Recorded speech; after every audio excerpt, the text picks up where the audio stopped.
Eu vou passar um pouco de forma rápida aqui para a gente poder seguir com o cronograma um pouco mais rápido, né?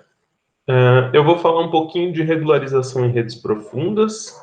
Bom, eu sou formado em física pela USP de São Carlos, fiz um MBA em engenharia financeira pela Poli, no PES, e lá a minha monografia teve o título de Análise de Score de Crédito através da utilização de redes neurais. E foi lá, então, que surgiu o interesse de estudar redes neurais e temas relacionados, né? Atualmente eu sou mestrando no grupo Ícone, com áreas de interesse redes neurais, regularização, sobreajuste e previsão de séries temporais, e outros temas relacionados também. Eu sou analista de risco de mercado e liquidez no Banco Fator, que é uma instituição, um banco de investimento, né? E atualmente no grupo eu estou em vias de apresentar a qualificação. Os temas que eu tenho pesquisado são principalmente sobre ajuste e regularização para tratar sobre ajuste e previsão de séries temporais utilizando redes profundas. É, mas existe um terceiro interesse, uma terceira via desses dois assuntos, que seria utilizar regularização em redes profundas e, com isso, identificar o que a gente consegue de benefício unindo esses dois temas.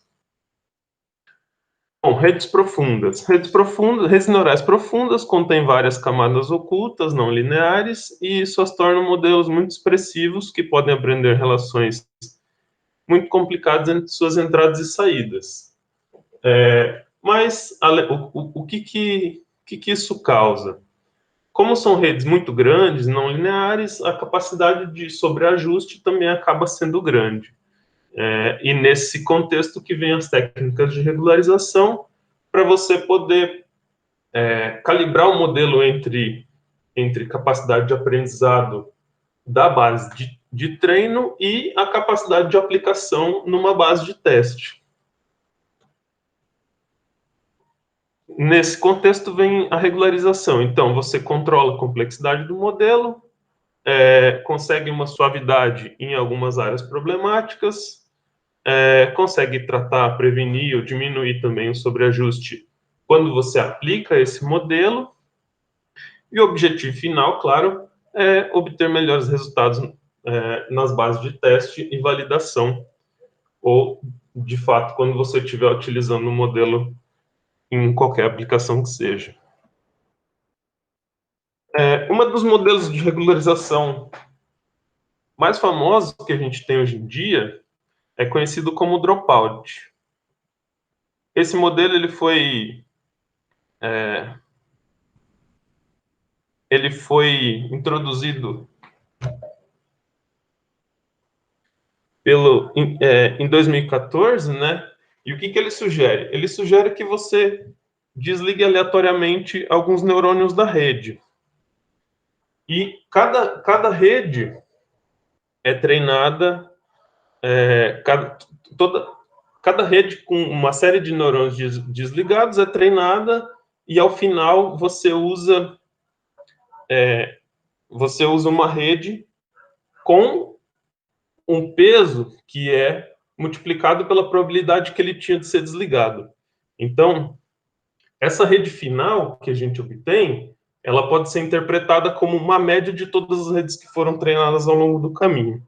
Bom, na linha do dropout, a gente tem alguns outros modelos que vieram depois.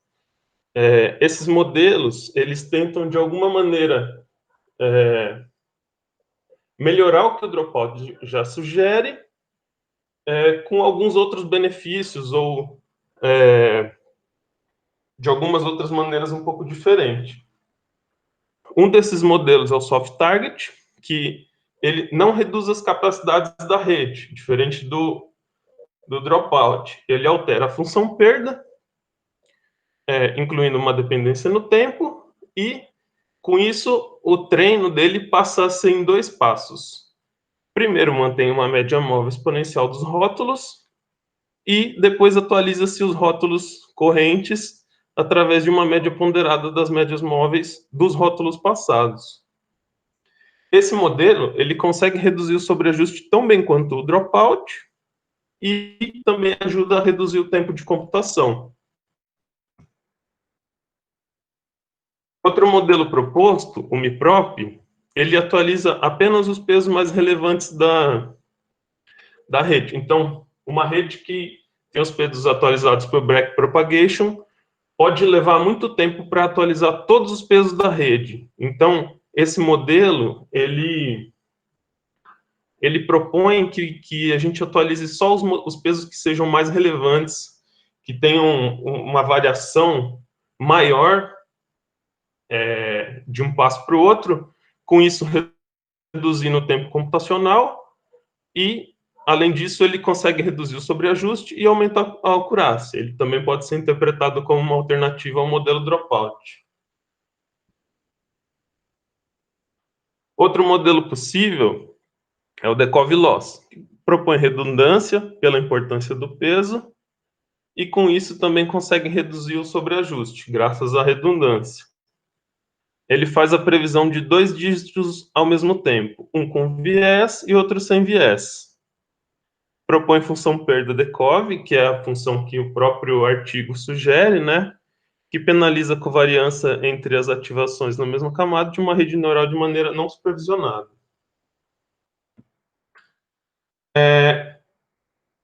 E, por fim, também, o que seria sobreajuste em redes gerativas, né? Classificação de imagem, o sobreajuste é definido como a discrepância entre o desempenho de um classificador para imagens dentro e fora de um conjunto de treino. Além disso, a capacidade de memorização de redes profundas, né, do tipo gerativa, né, redes GAN, podem ser, ele tem capacidade de memorizar um conjunto muito grande de imagens no treino, mas pode ser que em algumas utilizações na base de teste, essas capacidades não sejam totalmente transferidas. E modelos gerativos não têm uma padronização muito bem para o conceito de generalização do modelo,